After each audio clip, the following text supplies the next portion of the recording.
Now we turn to an exclusive National Report interview with a very special guest. We're proud to bring you a talk with the founder of the Dissent podcast and vice presidential candidate, Caleb Sartor. Welcome in, Caleb. Hey, thank you. Thanks for having me.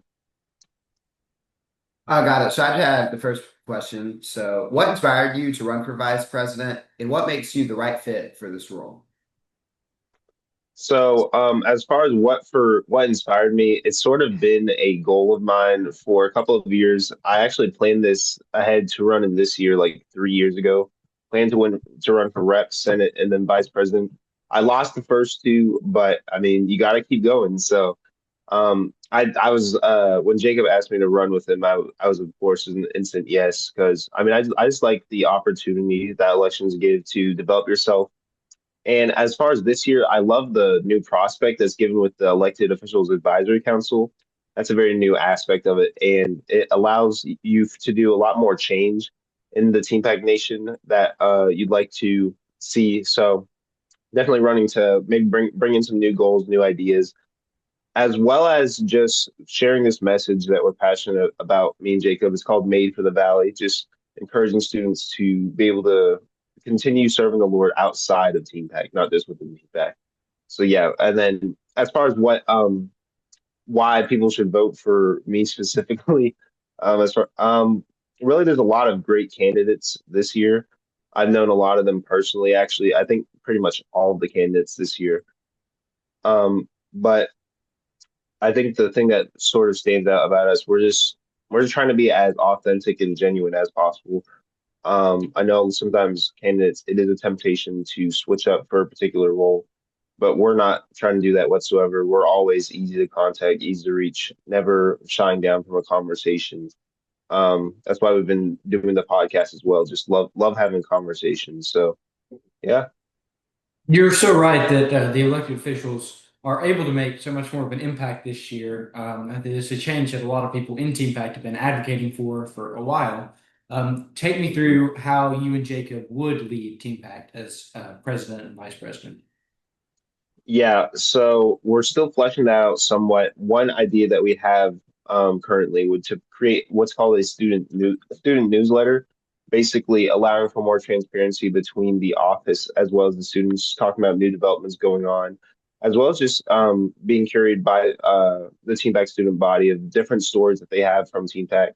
So the Team Pack Nation can hear from other students as well within the community and just giving them a bigger voice within Team Pack. Because sometimes I think oftentimes it's like students get to go to state class, they get to attend the events, but they don't really get to do much beyond that. So just offering more roles for students as well in that respect.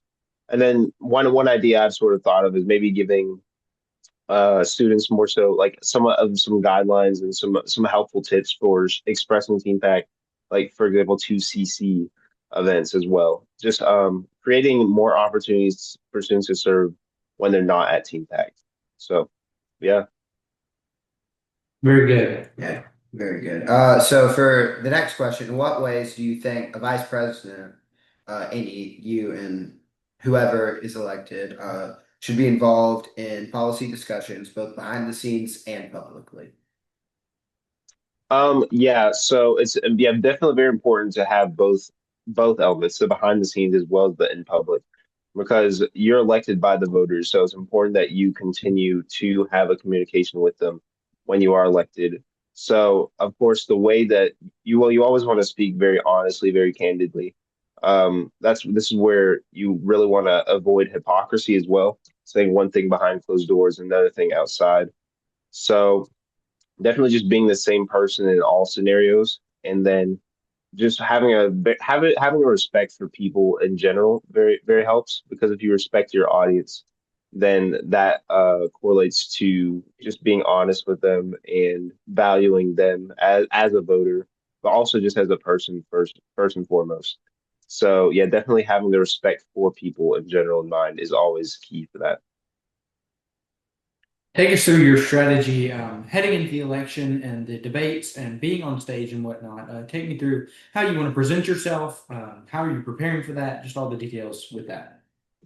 Yeah, so we're focusing very heavily on on-site campaigning stuff. We've done a good bit of online stuff, but we're very oriented towards the in-person as well because that's just such an important aspect that sometimes gets overlooked.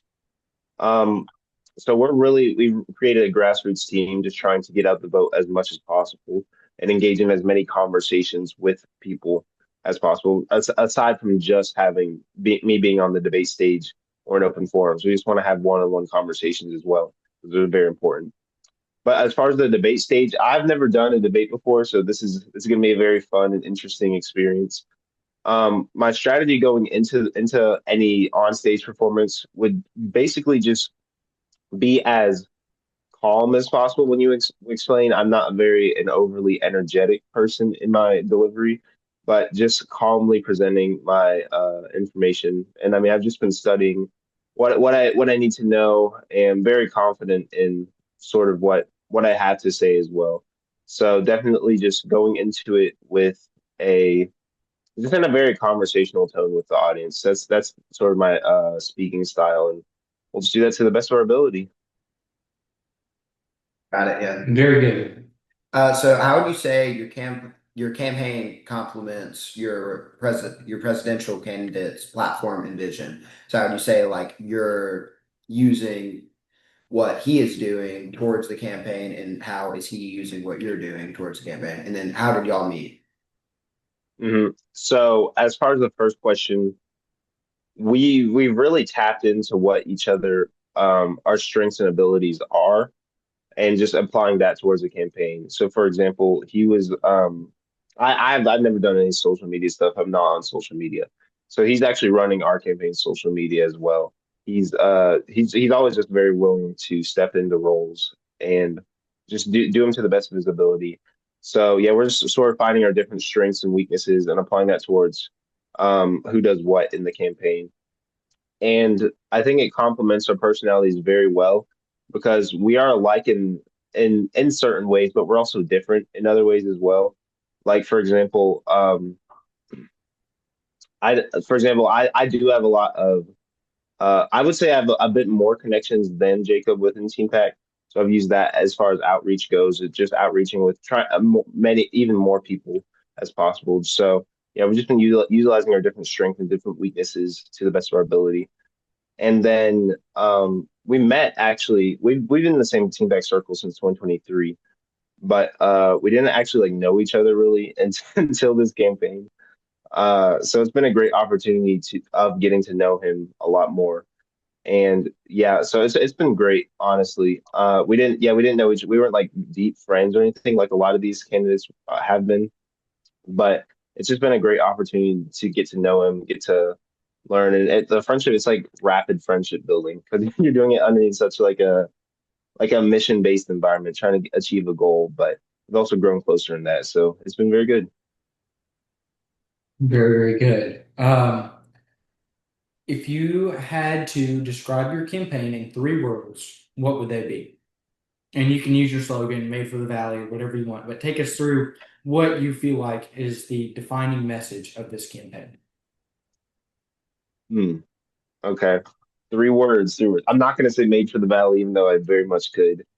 Let's see. We'll go with transparent, um, innovative, and I'd put network in there because we're just like trying to bring people together as well. So yeah, that's sort of the general theme of the whole campaign can just be summarized by the message made for the valley because we're trying to empower students to do the most that they can both in and out of season. So yeah. Great. Very, very good. Thank you for coming in, Caleb. We appreciate it. It's just thank you for bearing with us with our technological issues. We are looking forward to seeing you and your campaign at NACON. Appreciate you speaking with Yep. us. I'll Okay, see you have a there. good one, Caleb.